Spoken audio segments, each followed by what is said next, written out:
Hey, good morning, everybody. Hope you all had a nice weekend.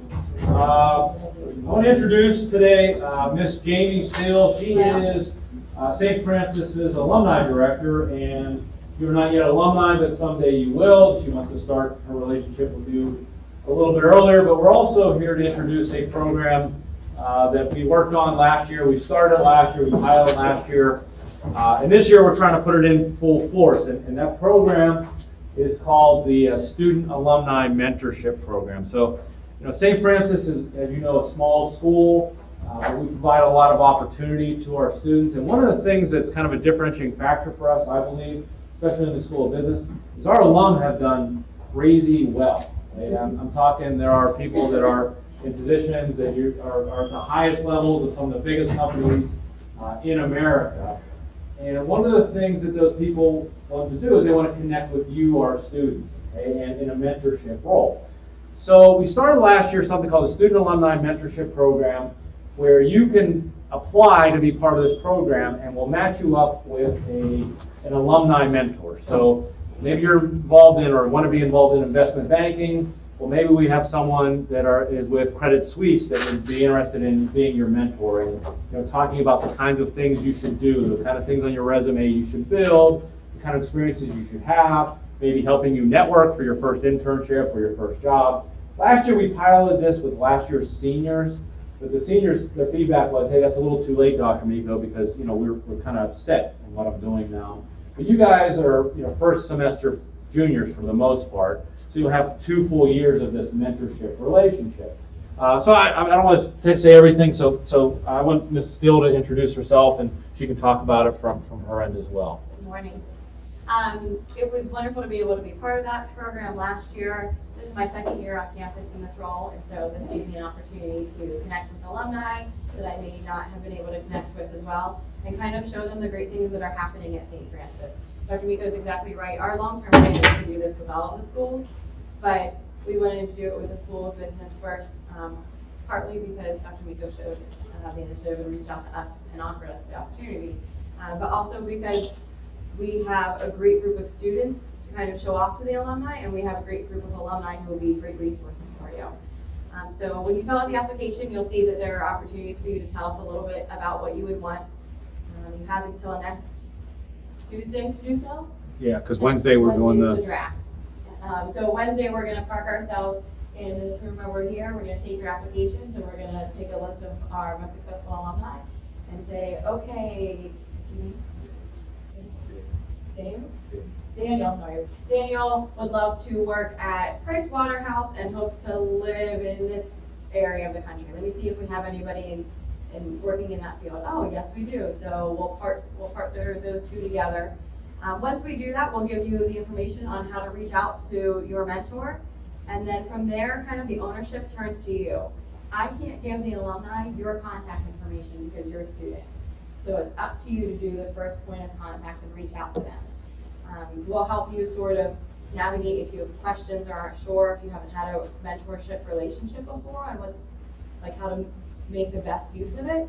But as Dr. Miko said, they can help you with resumes, they can help you with networking, they might be able to help you with points of contact or preparing you for an interview. And how that relationship is fostered is up to you. If you want to do it on the phone or via email, if there's somebody who comes to campus, they would probably be willing to do it face-to-face.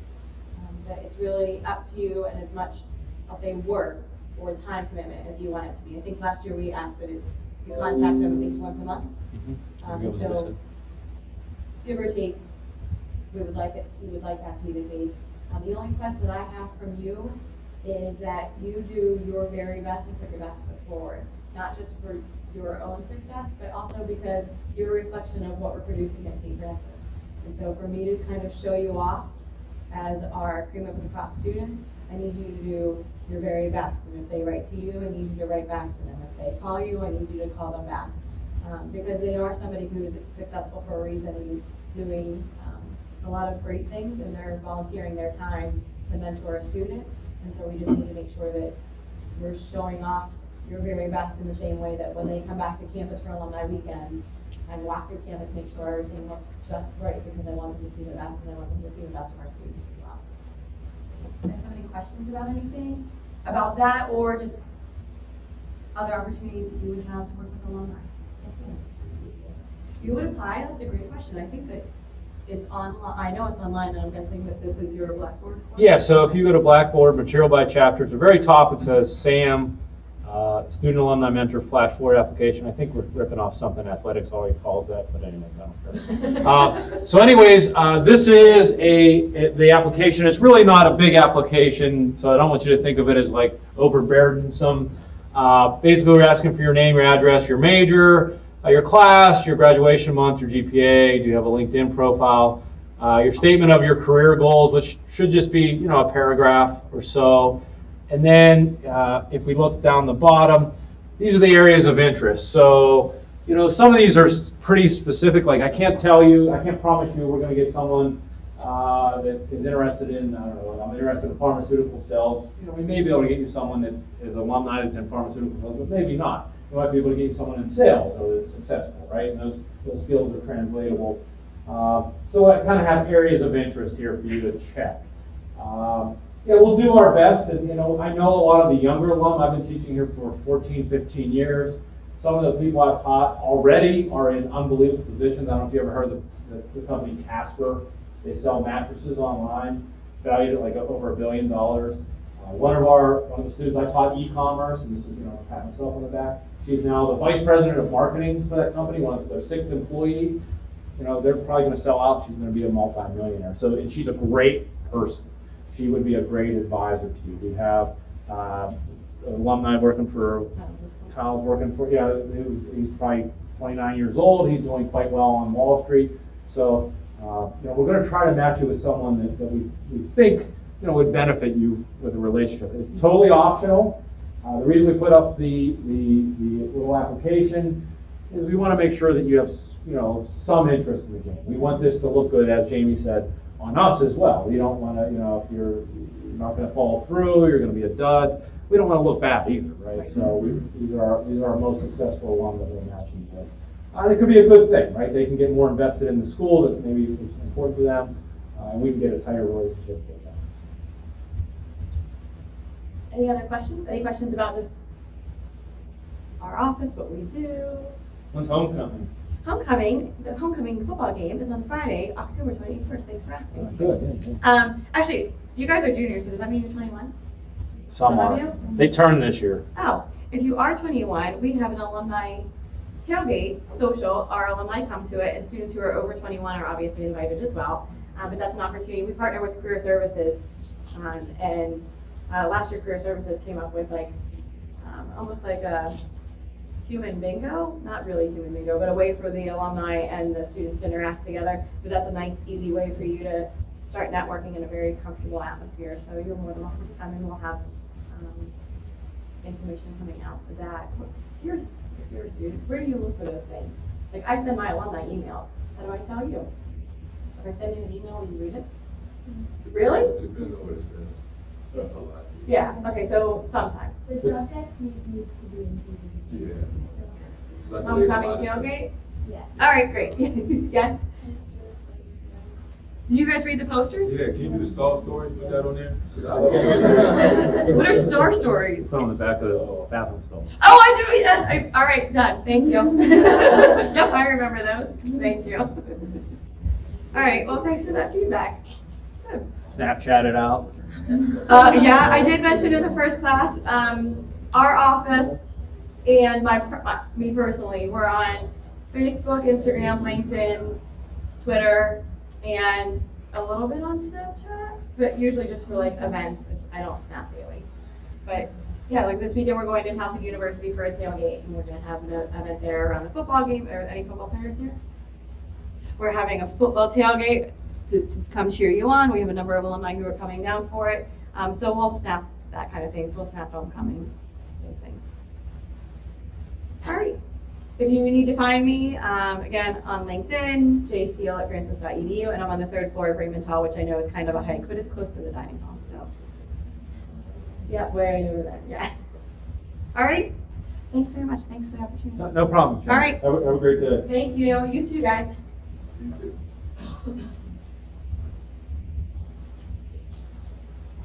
All right. You guys have any questions on that? You guys good? All right, so you have to do that by next Tuesday, so a week from today, because Wednesday we're having like the the matching process, like Match.com kind of. So let's talk about here's our agenda for today. We're going to go over the homework, and we're not going to go over all the homework problems, but if you have any specific questions, I'll do whichever ones you would like. Then we're going to go into something new. We're going to talk about comparing the relationship between nominal variables to nominal variables. And then, as you know, I think I announced that last week, Thursday will be our first quiz, okay, our first in-class Excel assessment. And I want to make sure you're ready for that. I want to make sure you can do it. So I prepared a sample in-class Excel quiz. So I'll make that available. We can do that toward the last part of the class. Okay. So what we did for homework was two things. We said if there's time series data, we can show that via a line chart, right? We said even if there's multiple time series, we can show it via multiple bars on the same line chart. And we did those. That was very good. We also said if there is, we're trying to show the relationship between two interval variables, we can use a scatter diagram where we put the independent variable on the x-axis and the dependent variable on the y-axis. Does x determine y? And we talked about why that's important in the business world. So I assigned you guys some homework on line charts and scatter diagrams. That's section 2.4 and 2.5. Any questions on any of those? I'll do as few or as many as it's your class, right? Homework review is your stuff. Were you able to do them? Well, did you do those? Okay. Just Brandon, you know how to do those? Yeah, you do one of those. Scatter, okay, sure. So let's look at the scatter diagrams. Let's pick one that I think is interesting. So 2, 12, 13, 24, and 23 and 24. Let's do 23 because that may have, 24 is kind of neat too. 23 or 24, which one do you guys want to do? 23? 3, okay. So let's do 23. So I'm going to go to material by chapter. I'm sorry, book Excel files. Course text Excel files by chapter. Chapter 2. And XR02-23.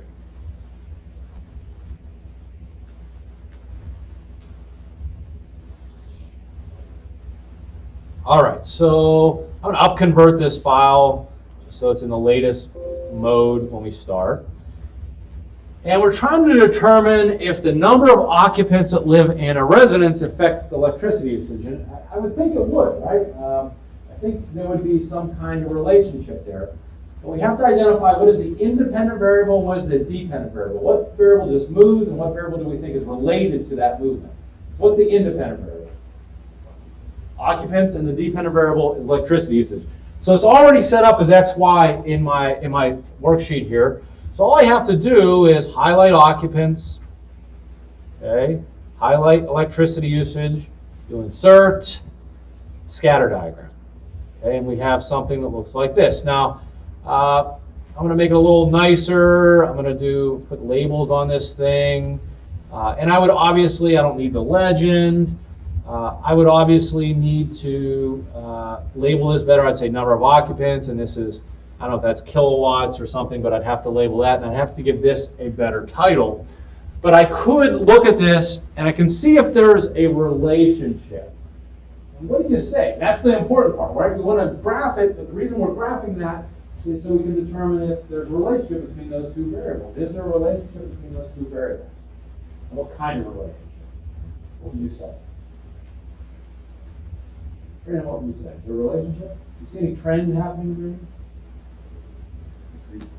Okay, I would say it's increasing a little bit, and I'd say it's a positive trend. Meaning, the more occupants in your house, the more electricity usage on overall. But is it a really strong trend? I wouldn't say it's a strong trend because there's people with 8 occupants that only use 295, and there's people with 8 occupants that use 1400. There's definitely a trend. There's definitely a relationship, and it's a positive trend or positive relationship. But I wouldn't call it real strong. There's definitely a relationship. Probably has to do more with what kind of, do you have a natural gas or electric heating, something like that is probably, more of a factor. But there's definitely a trend here. Now, some people graph this and they're like, that doesn't look like most scatter diagrams because all those points are lined up. Well, why? Why are those points lined up? Why are those points lined up? You can't have like fractional people. Yeah, you can't have fractional people. You can only have 2 occupants in your house, not 2.25 occupants, right? So it's always, God bless you, it's always going to line up. But I can definitely see a trend there. If we do, let's do 24 real quick. I just want to, because I want to show you one other facet. 24 was does height influence income?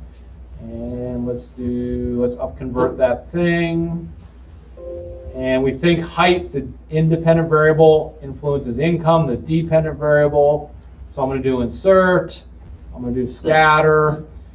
And there's one attribute of this that I want to kind of fix, right? Because it looks like it's just a blob over there. That's not a very descriptive graph. Remember, I'm trying to communicate something to someone, and I have all of these points over here, and I have all this white space, unused white space. How can I fix that? What's the issue here? You zoom in How do you want me to zoom in, though, Daniel? well, like, So I can make this bigger, right? I can definitely make this bigger, but I don't really have a zoom in on this area. That's still. I was talking about like trying to, I guess, cut it at the 50. There you go. I like you said. Cut it at the 50. Okay. So we don't have any. I think we have height and income, and height is in inches, and income is in thousands of U.S. dollars, right? I'd have to label that appropriately. But he's right. We don't have anyone. Heck, we don't have anyone smaller than 5 feet tall. But I'd go with what you said, Daniel. I'd cut this at the 50, right? Because I don't have anyone smaller than 50 inches. So by showing that, I'm just wasting space. So if I right-click on the axis, do Format Axis, we have a minimum set to 0 by default. Let's change that to 50. Okay. I don't see anyone making lower than 30,000 either. So I can change that on the y-axis, right-click on that, Format Axis, and let's change that to 30 as the minimum. And now I can see, I can see that a little bit better, right? I can see that a little bit better. And I might even go crazy and make it to 60, but I'm fine with this. But now at least it's not a blob, like shoved up there in the right-hand corner. Does that make sense? Now we can see these individual points. What do you think about this relationship? Desiree, what do you think? What would you say? You can't be wrong. Yeah, there's really, have you ever heard that, like taller men make more money? Have you ever heard that? No, Daniel, you never heard that? No? Would be. No. There's like, that's like a kind of a wives' tale or wives' tale? Wives' tale, that's, yeah, there's some, but it's not really true, okay? So if there is a relationship, it's very, very, very minor, okay? Very minor. It's not, because you're tall, you're gonna be rich, or you're short, you're gonna be poor. Okay? So does that help? Is that good? Okay. So the new thing we're gonna cover today is we're gonna look, this tells us the relationship between 2 interval variables. There's a relationship between 2 numerical variables, like whatever it might be, independent and dependent. But sometimes I want to see if there's a relationship between 2 categorical variables, 2 nominal variables, okay? And I'll give you an example.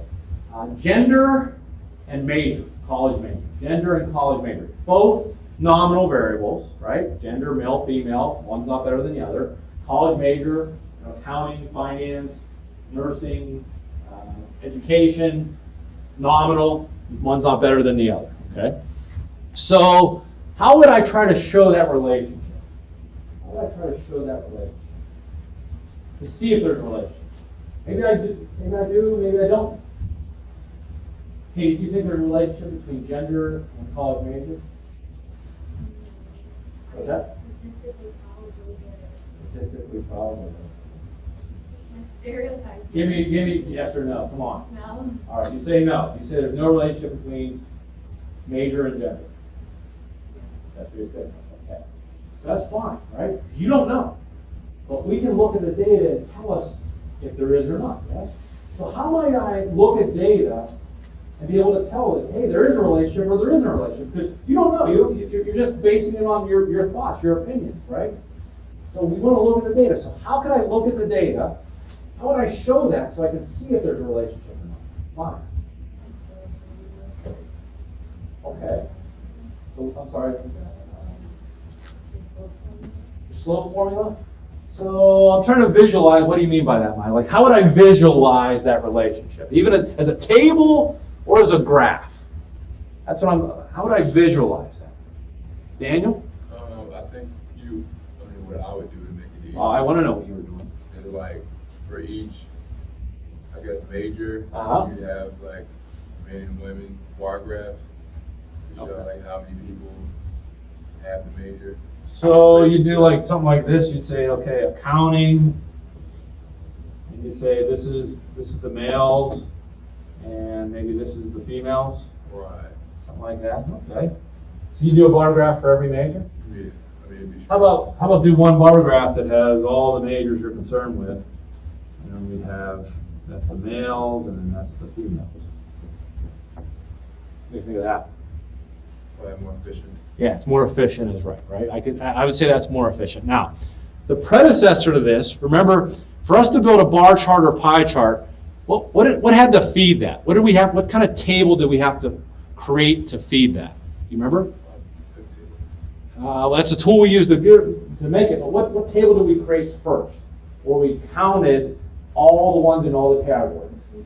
Yeah, we created a frequency table. Well, to create something like this is what we want to get to, but we're going to have to build something called a cross tabulation, or also called a cross tab. If you've never heard in your marketing class, you heard the term cross tab or cross tabulation.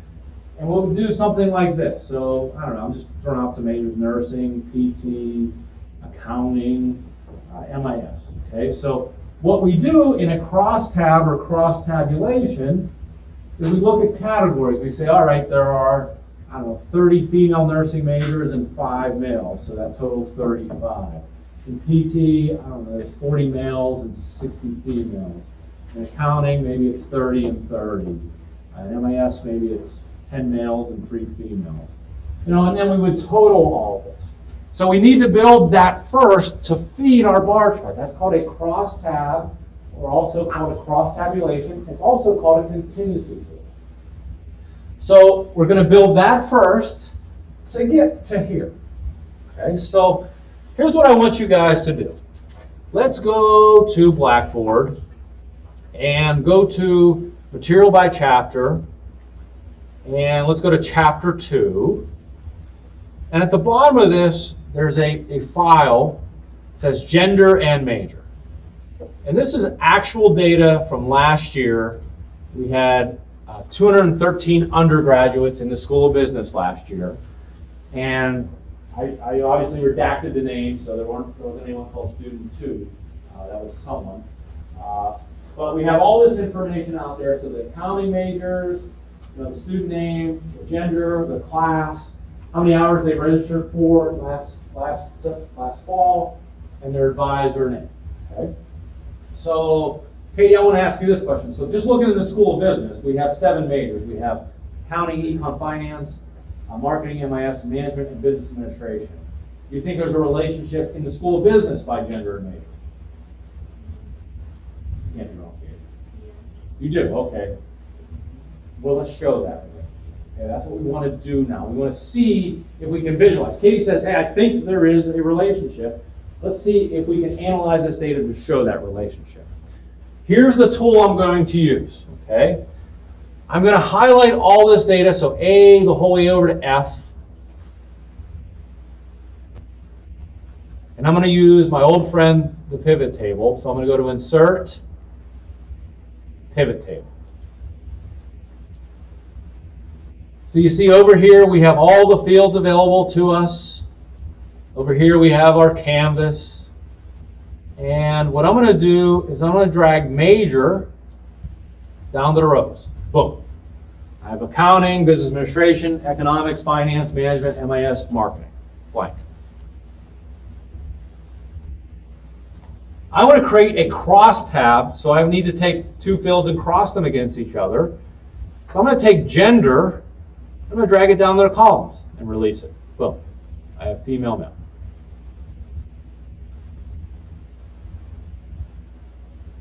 Okay. Now I need something in here. I need some value. And all I'm doing is counting. So it doesn't really matter what I drag down here because all I'm doing with it is counting the number in those categories. So I'm just going to drag gender down and drop it in values. It should say count of gender.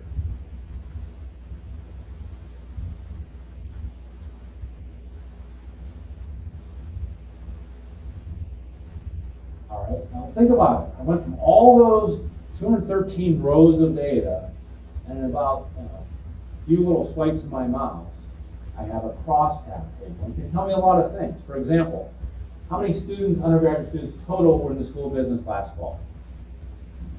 213. How many males and how many females? Yeah, so more males than females in the school of business. And by the way, that's not St. Francis wide.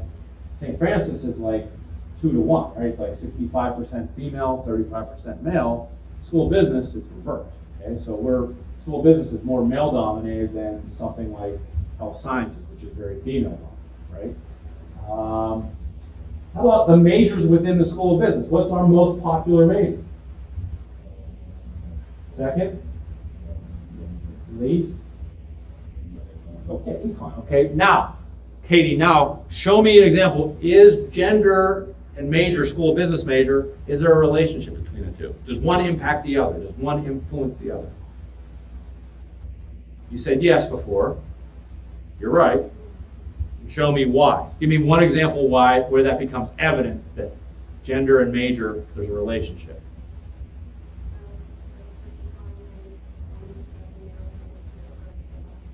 Very strong there, right? If I look at MIS, it's 80% male. If I look at finance, it's looks like accounting is the easiest mix. Let's show them. Okay, so we have a table called a crosstab table. Let's show that as a chart. So when I'm on my pivot table, go to Analyze, go to Pivot Chart, and let's show it as a clustered column. I think this is what Daniel wanted. He wanted something like this. So we have now, for every major, we have 2 bars. We have a male bar and a female bar. And it looks like for every damn one, we have more males than females. But in some, that disparity is closer, right? Like accounting is pretty close. Management is pretty close. In some, there's a big disparity between the number of males and the number of females. So I can definitely say there's a relationship between those two things, yes? Now, I may not visually like this. I might say, well, you know what? I would rather show this, not every bar, but let's change this. So let me get on the chart again. I'm going to do change chart type. And instead of a clustered column, let's do a stacked column chart. So I went to, I don't know if you guys saw it, I clicked on the chart, went up to design, went to change chart type, and I'm going to do a stack column instead.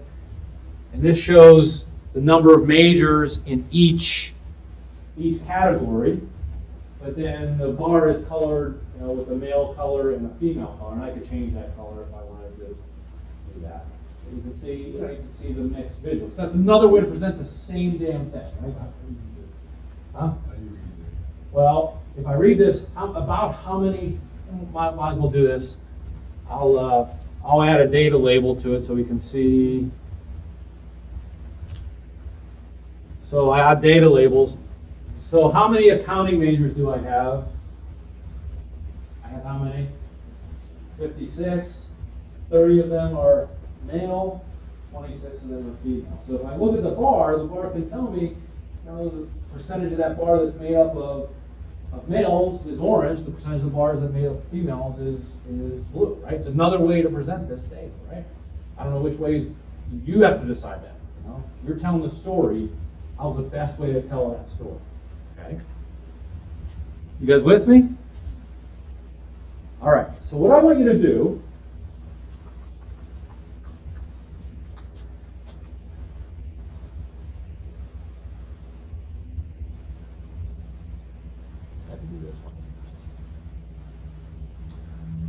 let's go to this sample sales data Excel file.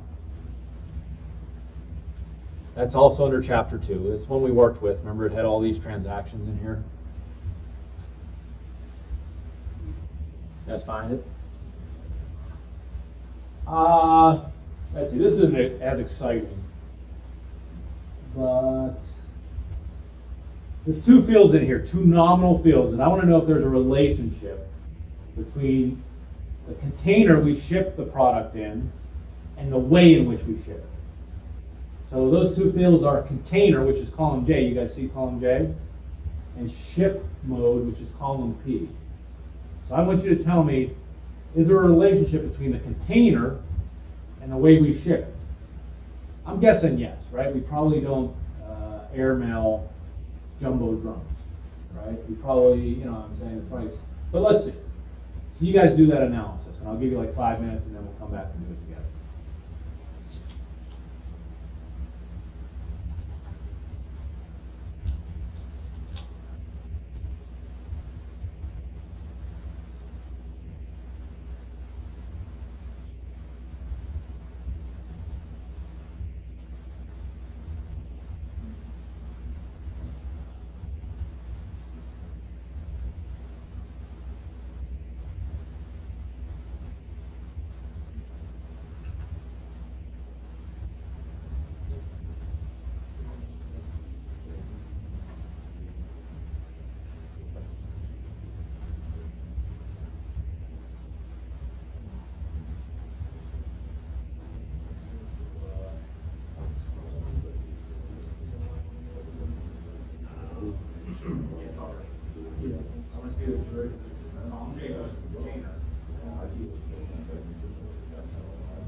You can do it. You don't have to put them all separately like that. You can just highlight everything. I mean, that's it. I mean, you can do it that way, but that's kind of an extra step. It takes more time.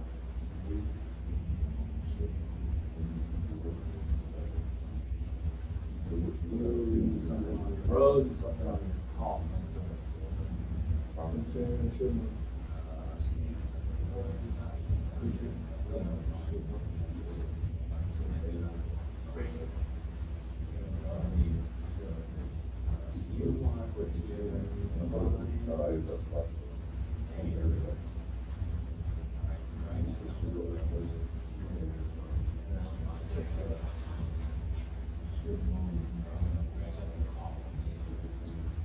It doesn't matter if it comes, ship mode again on the values.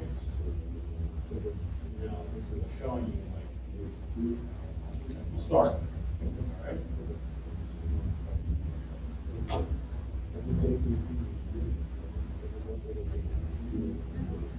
Sorry. Yeah, go ahead and go to,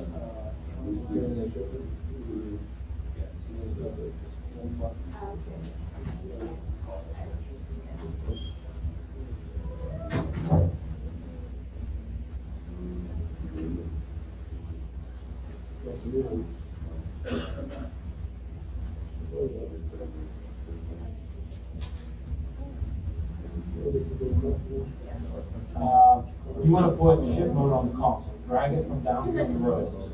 Click on the ship mode. Drag it from the drag it to the column.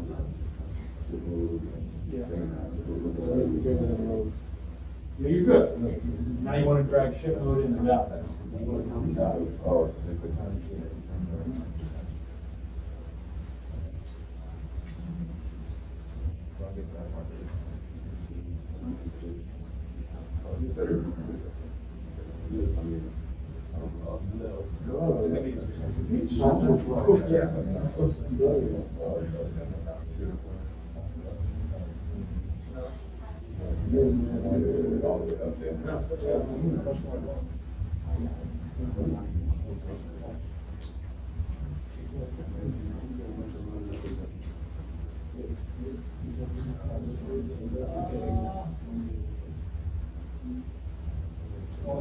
you put on the, you did a little more than we did too, right? You put on the region as well. No, we don't need, we're not, I mean, you can do that analysis, but we didn't ask you to do that. That looks like what we're doing right now. You went another level, you said, I want to see this by region as well. Which is fine, someone might want to see it by region as well.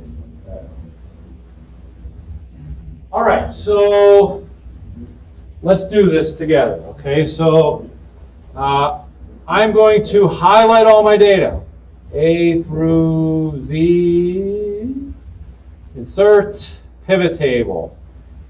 Now, I think I said I want to see department. I'm going to put that on the rows. I'm going to put ship mode on the columns. Oh, yeah, what am I doing?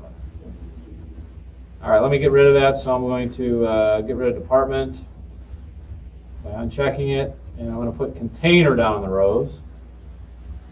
And it doesn't really matter because I'm just counting here. So I'm going to drag, it doesn't matter if I drag container or ship mode there. I'm going to drag container. You might drag ship mode, and you should have the same makeup because it's just counting the number in those categories. Now, if we look at this, I can definitely see that there is a relationship, yes? And give me an example why I know that there's a relationship. Give me an example between probably the container and the way I ship it. Give me an example that shows me there's a relationship.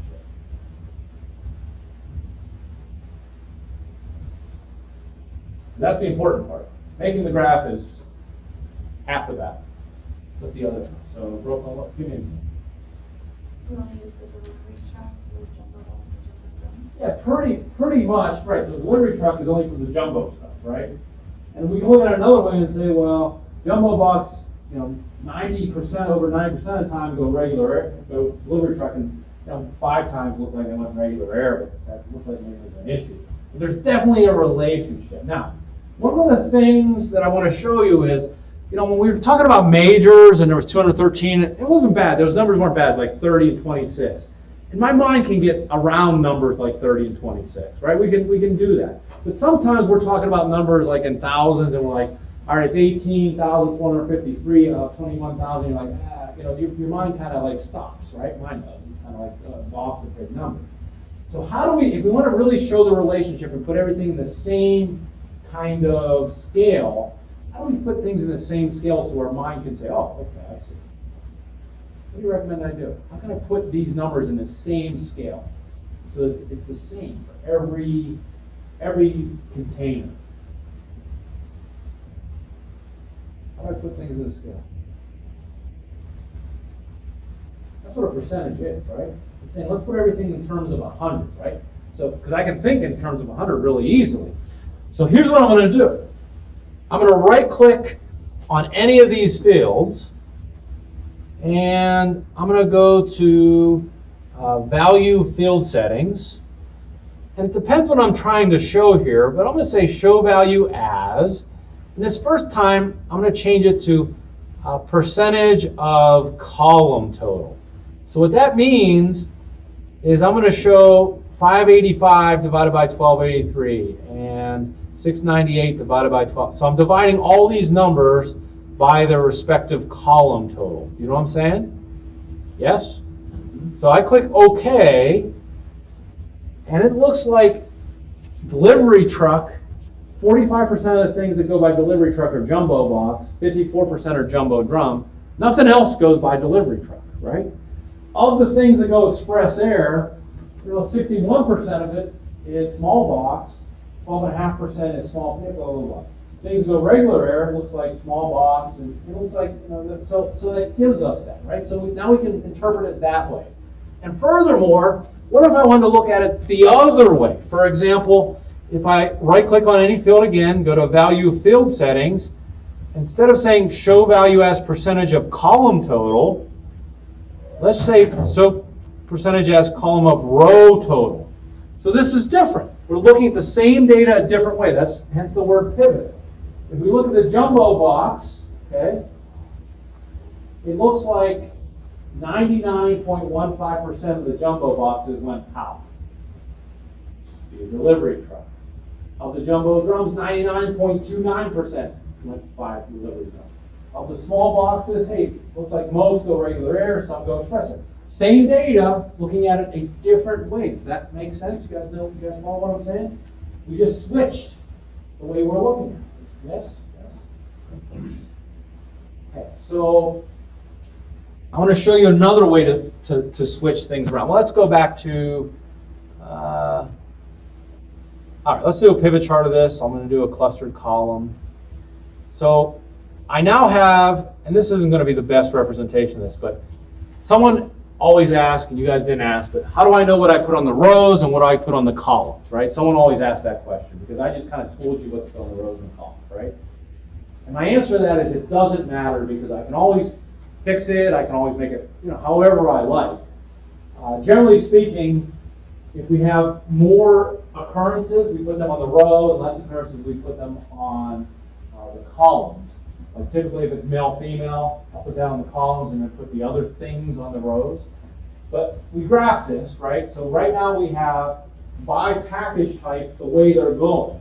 But what if I wanted to see it the opposite way? What if I wanted to see it by the way they're going, and within that by package type? What's really nice is I can click on this chart, I can go to design, and you see this button over here by data. Let's sexify it up on there.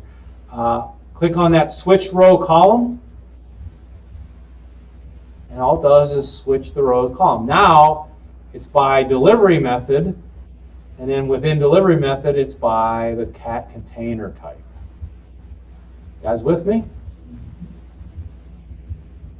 Okay. So a couple questions I was asked, like people said, well, this is kind of ugly, for example. The table is kind of ugly right now. I'm going to get rid of the blank. Do you guys remember how to do that? If I click on that drop down, I can filter out the blanks. So that's gone.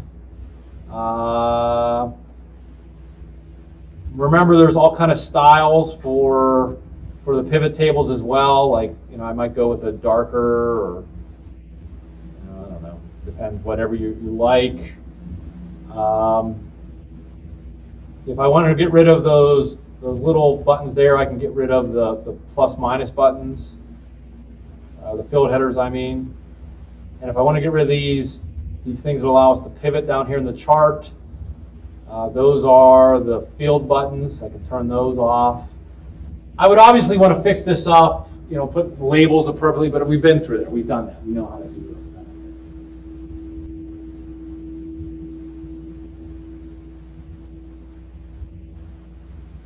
What do you think? Can you do this? Pretty impressive, right? Great stuff, isn't it? Yeah, it's great stuff. Because we're taking a lot of data, making sense of it, analyzing it, coming up with answers to our questions, right? That's in the business world. That's what it's all about.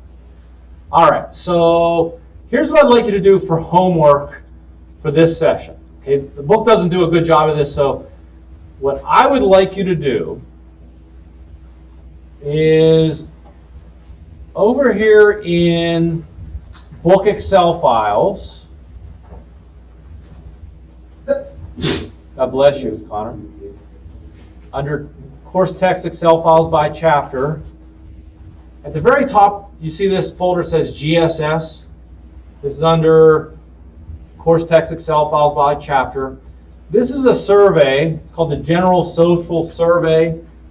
It's done by the United States government every 2 years, and they just ask a bunch of Americans some questions like, what's your gender, and what is, are you working full time? Do you how much money do you make, and all kinds of things. How many kids do you have? So if we go to 2012, that's the latest one I have access to, and open that up.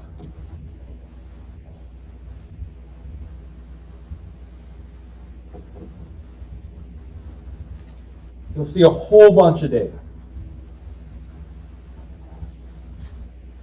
So there's a participant ID, there's an age. I think we pretty much know what the age means. But sex says 1 or 2. I don't know if one is male or one is female. Race says 1, 2, and 3. I don't know what 1 means. I don't know what 2 means, what 3 means.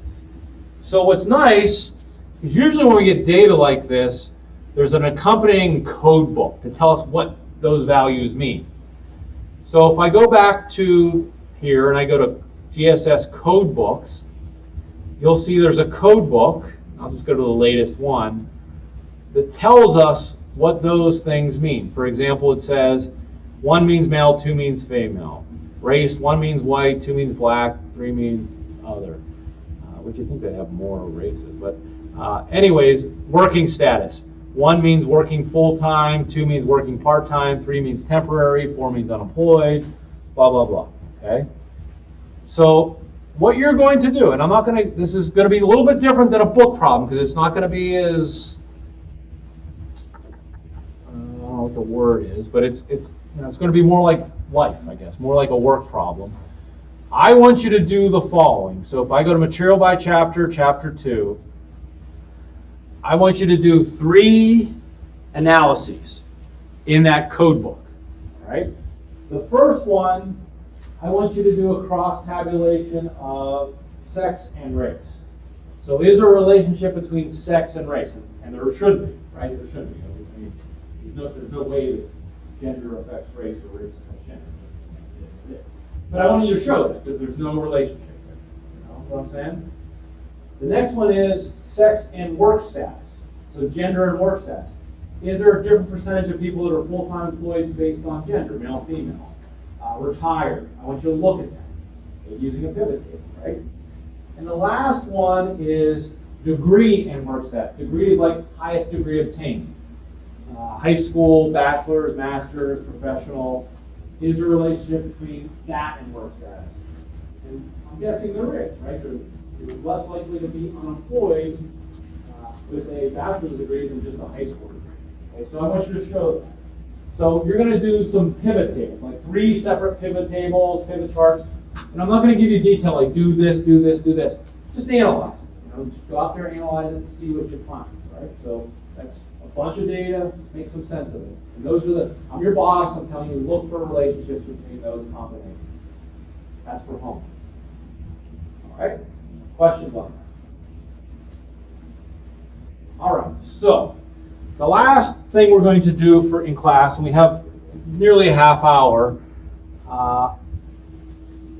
on Thursday at the end of class, I'm going to give you an in-class Excel quiz or exam.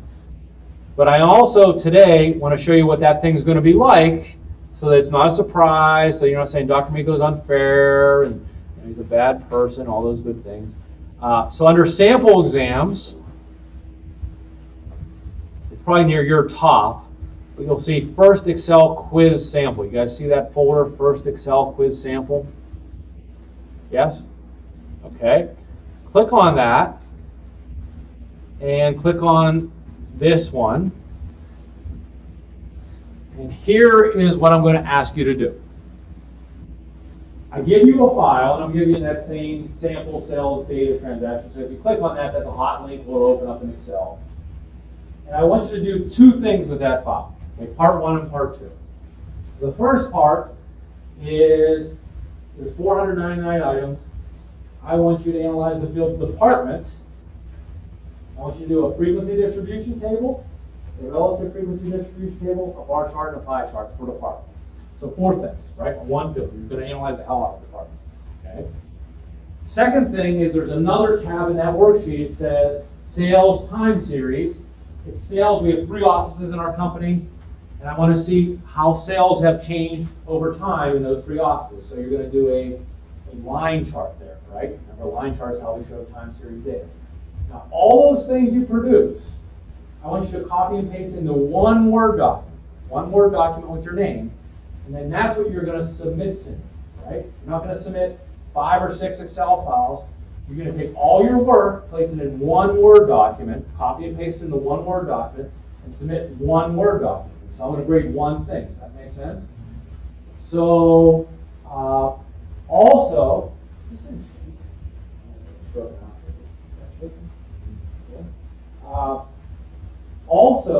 I want you to, there's 2 parts, part 1, part 2. Under each part, I want you to write a few sentences interpreting what you found. For example, you write like, I did find a relationship between gender and major. It appears that the business is more male dominated than female dominated, and that difference is extreme in majors such as, something like that. You know what I mean? So just doing the analysis is part of the deal, but understanding what you found is the other part. So we have about 25 minutes now. So I want you guys to take a shot at this. I'm not going to grade this, but I want you to go through the process so that if there's any issues, you and I can iron them out before it counts, before it's a grade on Thursday. Does this make sense? All right. That.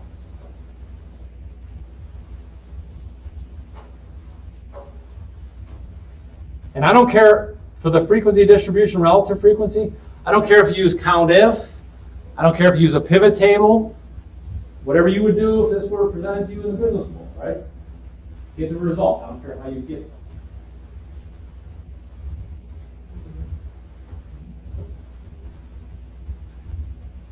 Need more outlets. That's one thing we didn't do last one. We should have maybe 4 outlets.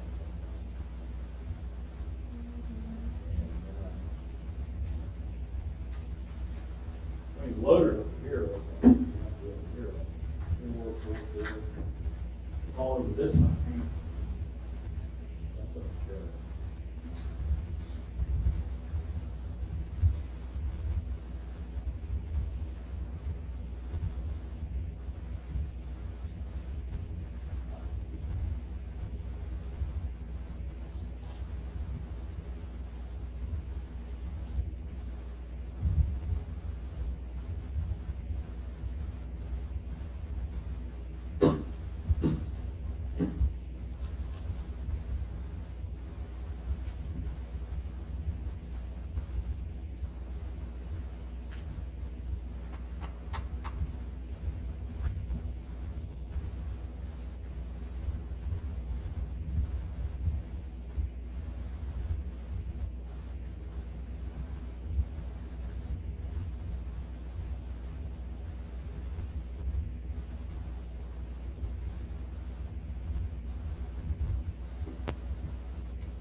Daniel, is this your pencil?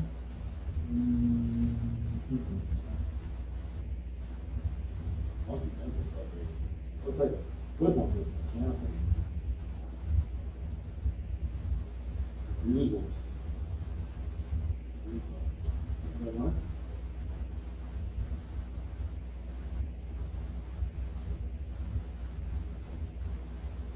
In school business, lots of there's a nice Puma like blue school business lots of it's my size, so if you're going to be playing this week, we'll see these sports.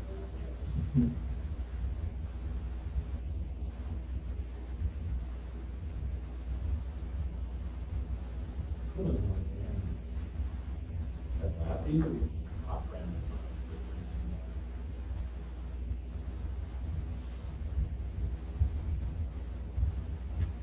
Get it, Sean? Drag department again down in the first time.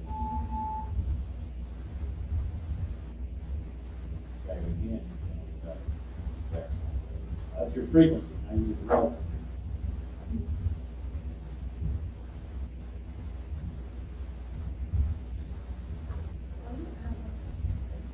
Yeah. Nothing there. Did you reboot lately?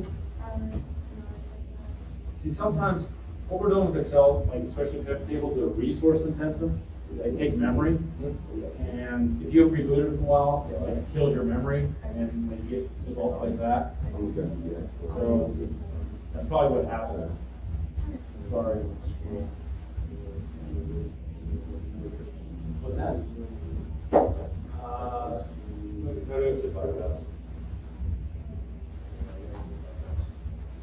Sorry.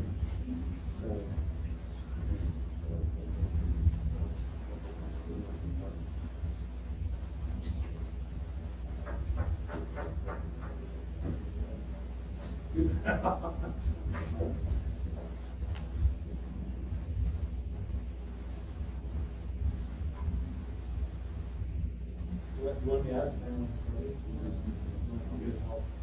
Yeah. Yeah, so for Thursday, bring a laptop, fully charged, probably be nice, or cord.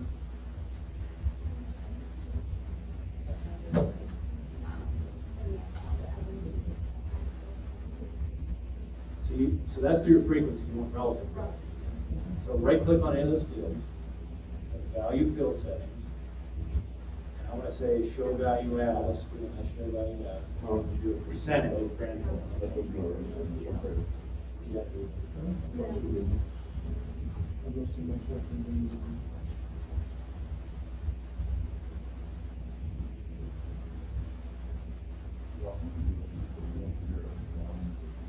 You can do either.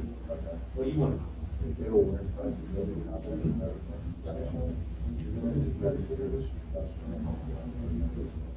Well, yeah, when you'll see, I'm gonna do what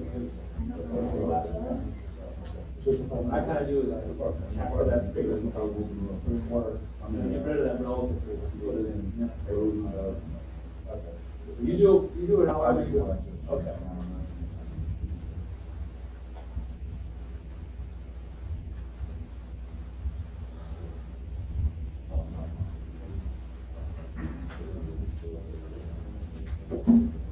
Yeah, you don't need the regional. Why are you always trying for a regional? It must be a regional map. Yeah, but we don't want one. Just remove that. Now drag department down to values. Get rid of that. So that's your frequency. That's the frequency. Relative frequency, drag department down there again. Values. And change it to value field setting, change it to percentages. That's good. That's your frequency. So that's fine. I don't want you to show yourself the next one. That's fine.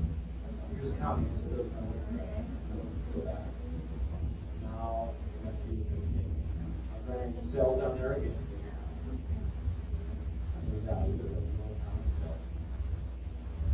cells. This second one, on the field. Right click on it. Value field. Change it to show value.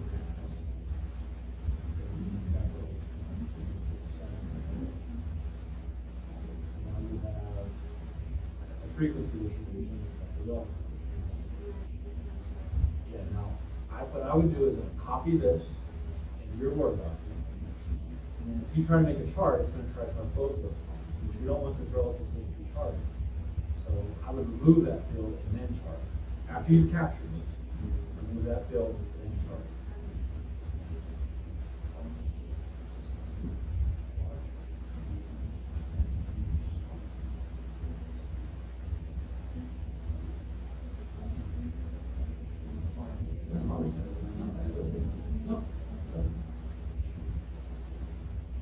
I mean, you kind of know what that is, right?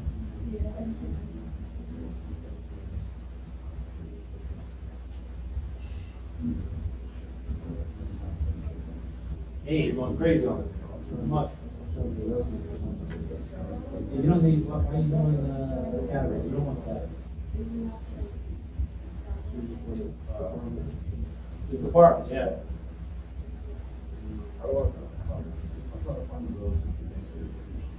Yeah, so that's the frequency, right? Yeah. Now we need a column to show the percentage. So drag department down there again to the value there.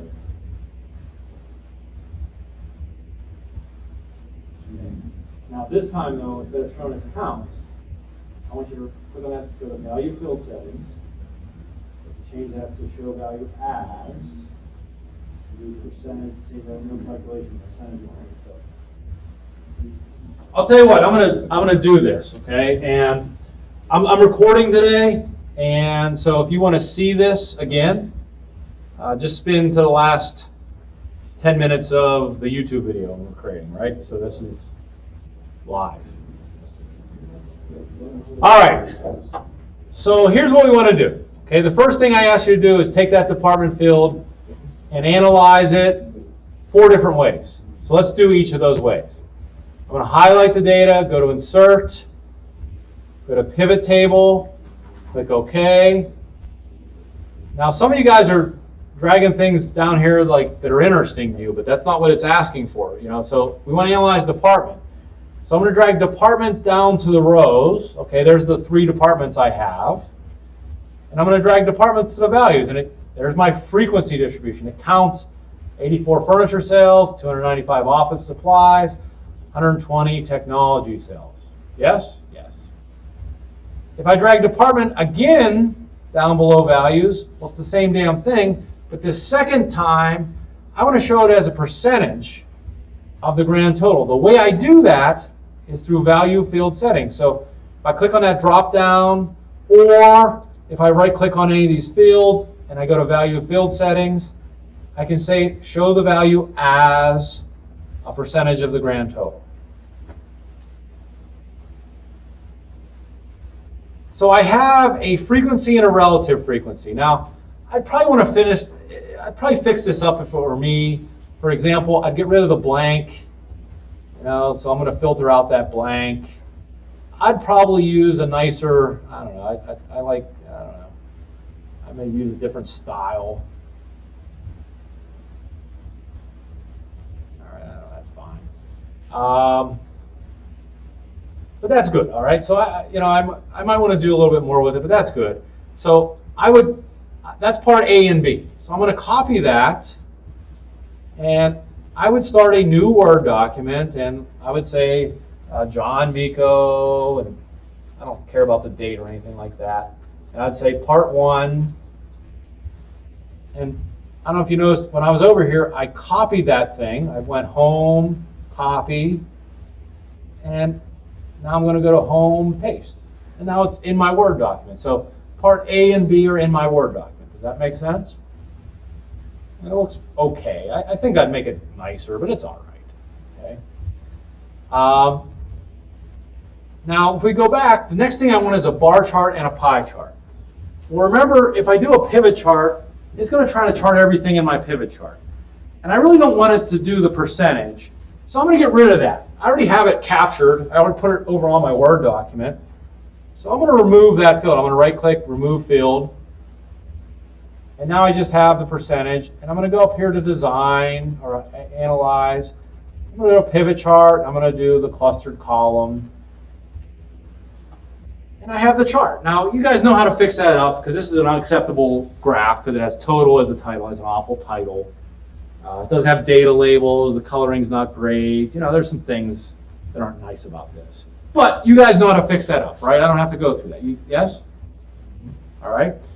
Someone asked, hey, how do I get rid of these things? Because I don't really like these on my graph.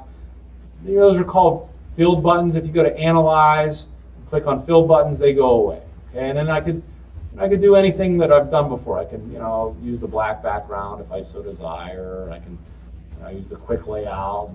Anyways, I have a bar chart. So after I'm happy with my bar chart, I'm going to copy it. I'm going to come over into my Word document, and I'm going to paste that for Dr. Miko's perusal. And it also says, hey, I want a pie chart too. So I think what I'd do is probably, okay, I have a bar chart. Let's just go to Change Chart Type. And let's pick pie. And now it's a pie chart. It's a crappy pie chart. But the first layout, and that's okay. I changed the title. But now I have a pie chart. I copy that. And I go over to Word. And I paste that. And now when I'm done with all that analysis, I have one place.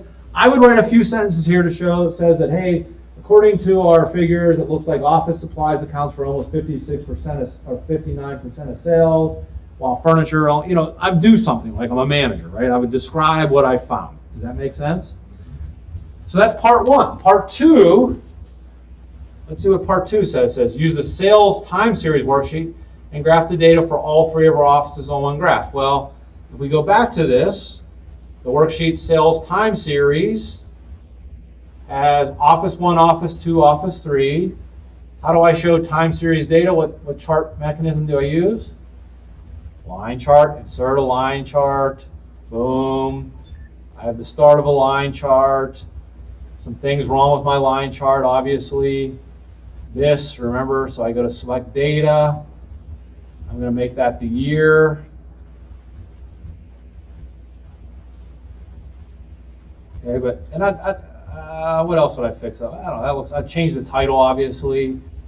But I got something pretty good. And I go over here and I paste. And then I would analyze this. I would say, it looks like Office 2 leads and sales has been up and down, but lately it's trending up above Office 3 and Office 1. And something to that would be my analysis. I put that in my Word document. I would save this Word document somewhere on your computer, and then I would upload that to the assignment. You guys all know how to upload to a Blackboard assignment, yes?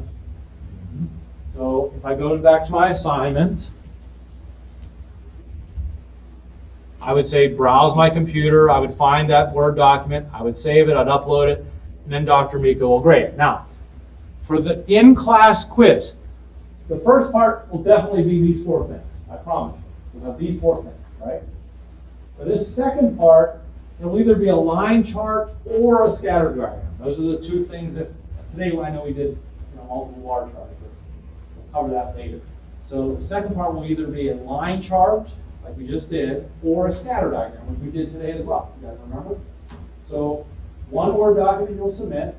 So sometimes you have to have an exam because you know now what you need to get ready for, right? There's not going to be tricks. It's going to be the same thing, same format.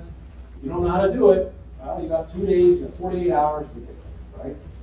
So get there. I recorded this. I recorded everything we've done. I'm here to help you. That's what they pay me to do. So there's ways for you to get there. Yes, there's other people in this class that will help you here. You're not submitting this, right? You can submit it. I'm not going to grade it. If you want to pretend practice, I'm not sure. but no, you're not going to grade this. Okay. Any questions that you guys have? All right, we're almost done with chapter 2. We'll finish chapter 2 Thursday. And then there'll be a take-home Excel assignment as well, right? So it'll be more work, more stuff. You can do that. You'll do that outside of class. I'll give you like a week to do that. But it'll be more like, hey, create a line chart, create better. It'll be more stuff to show me you can do all this. Any questions at all? Great day. Another beautiful day. Beautiful day to be 20 years old on campus, college campus. Remember how lucky you are. Yes. Yeah, what's the deal? Sean. Sure.